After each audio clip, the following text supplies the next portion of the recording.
अस्सलाम वालेकुम फ्रेंड्स। उम्मीद है आप सब लोग खैरियत से होंगे। फ्रेंड्स, आज का जो हैंड राइटिंग एनालिसिस के ऊपर मैं डिस्कस करने जा रहा हूँ वो कि हैंड राइटिंग से आप कैसे पता चला सकते हैं कि वो जो बंदा है या बंदी है वो कितना डिसऑनेस्ट है। ऑनेस्टी और डिसऑनेस्टी का अगर आपको असेस करना हो तो उसके ऊपर मैं आज आपको थोड़ा सा टिप्स देता हूँ। देखिए, मैं आपको कुछ ऐसी साइंस बताने जा रहा हूँ।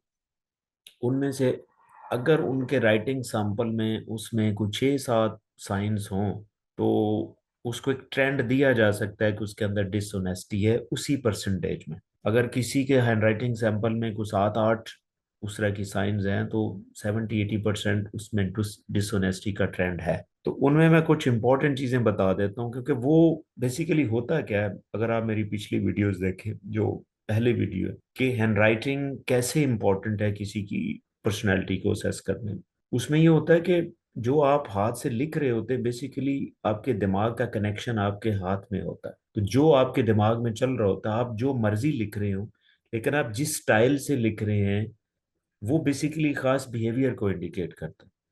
अब उसमें आज मैं जो डिसऑनेस्टी को आपको बताने जा रहा हूँ, डिसऑनेस्टी में जो पहला पैटर्न है, देखिए मैं आपको 8-10 पैटर्न बताता हूँ, उसमें कोई किसी में 6-7 पैटर्न है तो आप उसको उतना ट्रेंड दे सकते हैं। नंबर वन जो पैटर्न है वो ये है कि लोग अपने अगर हैंडराइटिंग में कहीं कन्फाइनिंग मार्क्स लगाते हैं, यानी कन्फाइनिंग मार्क का ज्यादा इस्तेमाल करते हैं। कोई छोटा सा ब्लॉक बना दिया, कोई साइन ऑफ एक्सक्लेमेशन डाल दिया, 2 डॉट डाल दिए, कोई 2 लाइनें डाल दी। ठीक है, उसके पीछे माइंड ये होता है कि वो जो स्टेटमेंट लिखते हैं उसको शायद वो लिख तो देते हैं, लेकिन उनसे डरते हैं कि शायद ये कहीं किसी को पता ना चल जाए, तो आगे से कन्फाइनिंग मार्क्स लगा देते हैं। तो उस वो बेसिकली अपने आप को प्रोटेक्ट करना चाहते हैं, बेसिकली अपने आप को पता वो छुपाना चाहते हैं नेक्स्ट पर्सन से कि हमें हमारा पता ना चले कि हम डिसऑनेस्ट हैं। तो वो कन्फाइनिंग मार्क्स का इस्तेमाल करते हैं ताकि जो पिछली वाली स्टेटमेंट है वो उसको डैमेज किया जा सके या उसको कंफ्यूज किया जा सके। तो इसलिए वो कन्फाइनिंग मार्क का इस्तेमाल ज्यादा करते हैं।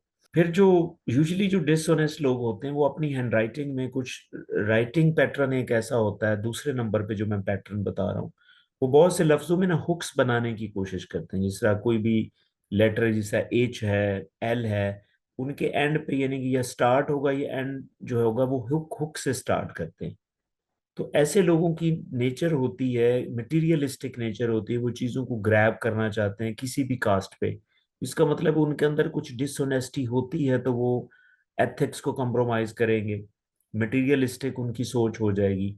तो वो हुक्स हुक्स बनाते हैं, उसको हुकी पैटर्न भी कहते हैं कि राइटिंग का एक हुकी पैटर्न होता है जिसमें लेटर के स्टार्ट में हल्की सी हुक हुक कैसे होती है, जैसे किसी चीज को ग्रैब करने के लिए उसको हम हुक हुक सी बनाते हैं।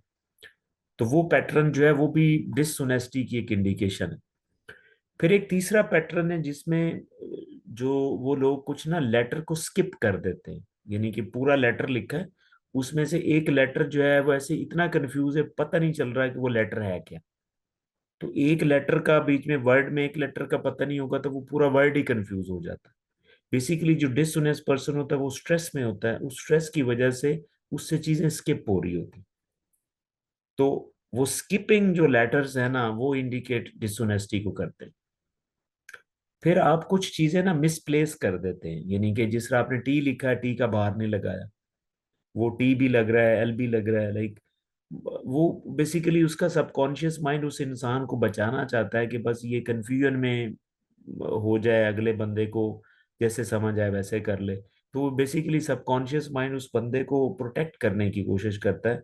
तो सबकॉन्शियस माइंड जो उस बंदे को होता है वो अनकॉन्शियसली उससे राइट ही ऐसे लिखा जाता है। यानी कि अगर वो बाई नेचर डिसऑनेस्ट है तो वो क्या करेगा, लेटर को स्किप करने की कोशिश करेगा। ठीक है, और साथ में जो मैंने आपको चौथी चीज बताई है वो चीजों को मिसप्लेस करेगा, यानी टी का क्रॉस नहीं लगाया, आई का डॉट नहीं लगाया, तो इस तरह वो वर्ड पूरा कंफ्यूज सा हो जाएगा। इसी तरह एक और पैटर्न है जो पांचवा पैटर्न मैं आपको बता रहा हूँ कि वो ना एक राइटिंग पैटर्न होता है जिसे हम थ्रेडिंग राइटिंग पैटर्न कहते हैं। यानी कि ऐसे एक लंबा सा राइटिंग लिखा तो उसको ऐसे खींच के यानी कि लंबा बना दिया। इसको हम फिली फॉर्म राइटिंग भी कहते हैं, थ्रेडिंग फॉर्म भी कहते हैं। तो ये थ्रेडिंग में या फिली फॉर्म में जो लोग लिखते हैं, तो ये भी एक इंडिकेशन है डिसऑनेस्टी की। इसी तरह जब आप कंफ्यूज होते हैं ना, तो एक आपने जब लफ्ज या स्टेटमेंट लिखते हैं तो आप आप कहते हैं पता नहीं लिखूं ना लिखूं, उसके ऊपर आप रीट्रेसिंग भी कर देते हैं, दोबारा भी आप लिखते हैं, तो दोबारा लिखना जो है उसके ऊपर अगेन लिखना, यानी कि that mean you are not sure about it, तो उसको वो भी एक इंडिकेशन है। फिर एक और मैं पैटर्न बता दूं, जो लोग बहुत स्लो राइटिंग लिखते हैं। हाँ, सिर्फ स्लो राइटिंग भी डिसऑनेस्टी को इंडिकेट करता है, लेकिन इसके अलावा और भी कई चीज़ों को इंडिकेट करता है। लेकिन यहाँ पे मैं, slow writing is also one of the writing pattern. अब समटाइम ये होता है कि जब आप डिसऑनेस्टी को देख रहे होते हैं ना, तो आपने सिर्फ एक चीज के ऊपर फोकस नहीं कर रहे। अगर आपको जितने मैं पैटर्न बता रहा हूँ इसमें ज्यादा पैटर्न उसमें नजर आ रहे हैं, तो आपका ट्रस्ट बढ़ता जाएगा कि ये डिसऑनेस्ट है। तो उसमें स्लो राइटिंग भी एक इंडिकेशन है। फिर लोग लेटर वर्ड्स डिजिट्स ऐसे लिखते हैं, जिस तरह 1 2 3 4 5, कोई भी डिजिट लिख रहा है तो वो कंफ्यूजिंग डिजिट होगा, यानी कि 1 ऐसा लिखा जाएगा कि उससे 7 भी फील हो रहा होगा, या 7 ऐसे लिखेगा कि उससे 9 भी फील हो रहा है, 1 भी फील हो रहा है, यानी कि वो क्लैरिटी नहीं होगी डिजिट्स के अंदर। तो वो भी एक साइन ऑफ डिसऑनेस्टी है। इसी तरह जो लेटर हैं और वर्ड्स हैं, ये आपस में इतने इतने मिल जाते हैं कि आप एक वर्ड को दूसरे वर्ड से डिफरेंशिएट नहीं कर सकते। तो ये लोग, जो दो वर्ड्स के दरमियान स्पेस है वो बिल्कुल ही नहीं होती, अगला बंदा कंफ्यूज होता है कि ये क्या चीज है।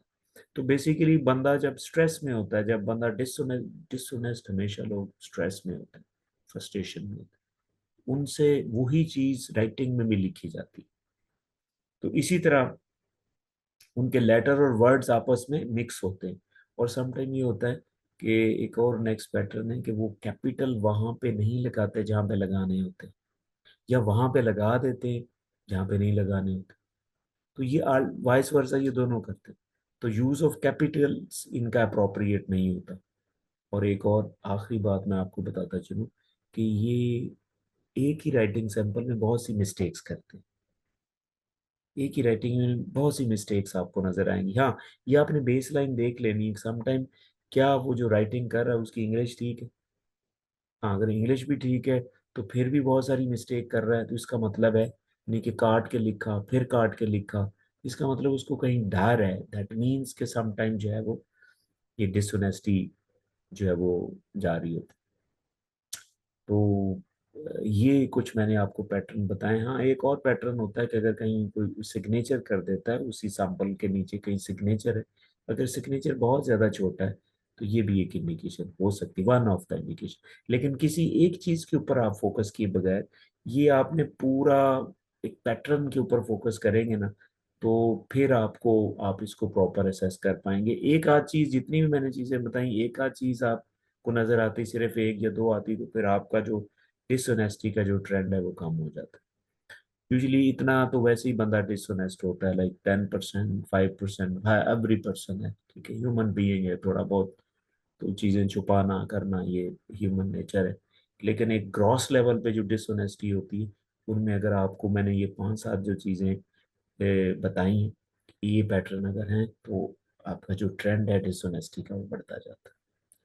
Still, if you have any question, write me in the comment section and definitely I will answer. Thank you so much.